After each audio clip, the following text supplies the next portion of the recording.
Here come those. We met at the bar that I work at, Bodegas. She would come in time to time with her friend, Courtney, and she was always not having to buy her own drinks, and so I never really got a chance to talk to her. I had seen him at Bodegas for a couple years before I actually ever talked to him. My first impression was that he made his drinks too strong and that he was always grumpy. So that's why I didn't talk to him for the first couple years. No, I didn't buy drinks from him because he was grumpy. But anyway, so I never actually got a chance to talk to her, but I saw her around. And then one night she came in and there was nobody else there, and we just kind of struck up a conversation. She seemed pretty stuck up. I'd never seen her buy her own drinks at the bar. That's where I met her. So I don't know. She just kind of came off that way to me, but I couldn't have been more wrong. And I actually got to know her. No. Yeah. It was the night that Sammy invited me over to come talk Well, we to weren't you. really like talking then. Right, but We didn't actually have a conversation. Yeah, We we did. she like introduced us, but that was it. But we didn't actually like talk until later on. the next week, yeah. That's true. I always saw all these for dummy books, like Dan had like landscaping for dummy, pianos for dummy, and then one day he had a book called Monkey Mind sitting on there, and I'm like, what is this? And he's like, oh, I bought a book about anxiety because I know you have anxiety and I don't, so I wanted to kind of understand you better. And I was just like, that's it, found my soulmate, like this is it.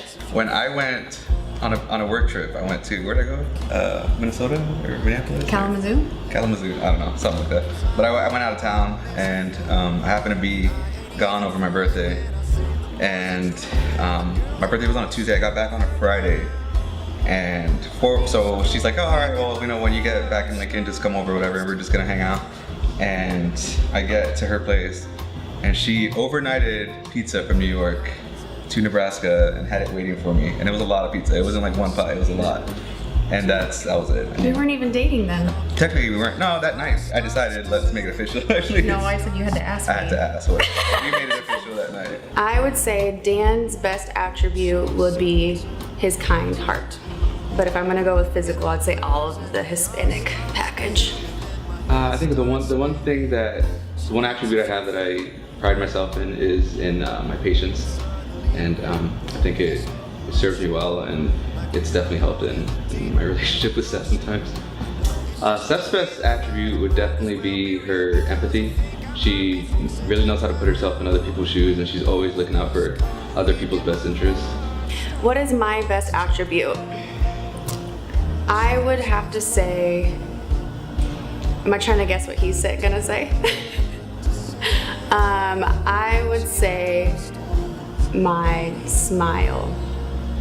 Steph makes me better every day. She's always challenging me in a good way on everything. She always asks the right questions, and she always supports me. I've got some crazy ideas all the time, and she's always been supportive and never even has me second guess what I'm doing. And I know no matter what I do, I've got her support. Dan makes me better by supporting me no matter what I choose to encounter or take on, which sometimes is a little bit too much. He makes me better by encouraging me to always challenge myself, as well as challenging me. I probably would like to transfer some of my assertiveness to her sometimes. I think her empathy sometimes can lead her to not assert herself enough. So she's grown tremendously since we started dating, and she's shown some really good examples of when she's actually able to do that, and it's been really great seeing her grow like that. I help him be a better person by supporting him no matter what, on any endeavor that he wants to take on, and we're a team. Honestly, the biggest thing I love about Steph is just how she makes me feel. She makes me feel wanted and loved and cared for, which is, it's not really something that I've experienced before. What I love most about Dan would be, I already said this, but his kind heart, who he is as a person. I genuinely love who he is as a person and how supporting and open-minded and loving that he is. What is the most annoying or the hardest thing to love about Dan? Where do I begin? He never uses up his soap bottle. He will always leave it and get a new one and never use one up. He never squeezes the toothpaste to the end of the toothpaste tube. He leaves things that can go straight into the trash in the sink, on the right side of the sink. Never puts his dishes in the dishwasher. You have it pretty good. If that's all you have to do, like, that's not bad. For Steph, she's always leaving cupboards and doors open and lights on and glasses, like half full of water all over the house. That's the dad in me. I'm just like, stop. I shut cupboards now. Is that it? It's only That's it, yeah. If you have it that bad, then that's not so bad. Yeah, I agree. I know I have it good. Ow. Okay. Describe Dan in 3 words. Oh, that's so hard. I would say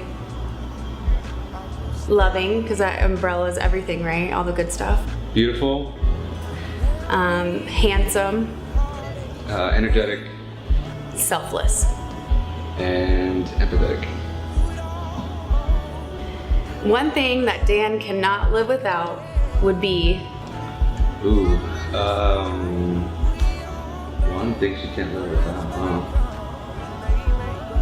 I want to say carbs. He can't live without his carbs. We might have to sit and think about that for a minute. I don't know. It would have to be some sort of food, for sure. But I can't think of which food. I don't know, I'm gonna say donuts. She loves donuts. Dan's favorite food would be black beans and rice, the way his mom makes it, and that he makes for Lily, because that's all they lived off of. Donuts is definitely up there. I mean, it depends on like what mode she's in. If she's in her training mode, it's anything that's not chicken and vegetables.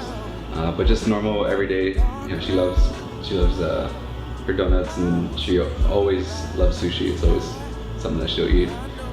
So the proposal was like months in the making for me, at least. She had no idea. I was going to China for a couple months for work, and I wanted to do it then.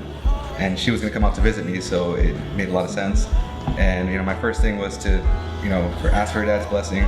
So actually, after Gene had helped us move to our place, he took him out to lunch, and I asked him then, and he was excited, he was happy about it, got his blessing for it, and I went out to China. So I was at home taking care of our dog, slaving away while he's in China. I'm just kidding. And he got mail, and I was gonna open it because I was in charge of the finances while he was gone.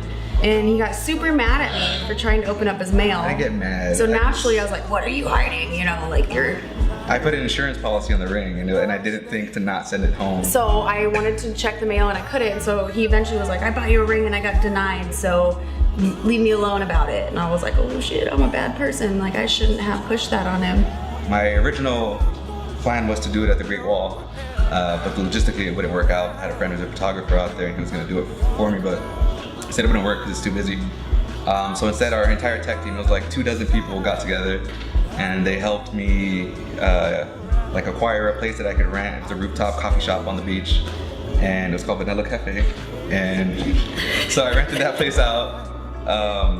And they all helped me get the technology together to have her family and friends Skype in from the US. It was like there 4 in the morning or something like that. My friend Kristen told me she got to wake up at 5:30. That she woke up at 5:30 in the morning one day, and then that she had to wake up at 5:30 the next day or 4:30. And I was like, why do you? She's like, well, my kids are always up at that time. And I'm like, oh, okay. Like, didn't think anything of it again. And then I'd gotten to China, and Dan was stressed. And he's never really stressed out, and he was stressed about timing and being on time, which again, he's never stressed out or worried about being on time. So yeah, I did forget to mention that I tricked her, and I told her that the China tech team was actually throwing a party in like her honor, like welcoming her, and it was like Chinese custom. The guest of honor has to get dressed up, and so we had, so yeah, that's how I lured her to the place all dressed up, and so I was like, why are you so stressed out? If I'm the guest of honor, I can be late if I want to. But yeah, so anyway, so then I got up, there was a bunch of people on there, but I got up and started talking and thanking the team for everything, for all their hospitality while I've been out there, and it kind of like transitioned into the proposal, and kind of surprised her with it. She wasn't expecting that. I had a friend who had fireworks off in the distance for when she would say yes. We timed it perfectly. I'd say no. And there was a code word on the cell phone that she knew, and we timed it and everything. So we had a photographer there, and we had video of it, and it couldn't have gone better. I was pumped. What do we dream to do together in the next 30 years? Yeah. Like hashtag life goals? Well, the typical American dream of owning a home with a white picket fence and 2.5 kids and a dog. That's the national average. I don't know. You go first. I definitely want to have traveled and continue to be traveling by then. Have a couple grown kids, and a lot of dogs, a lot of pets.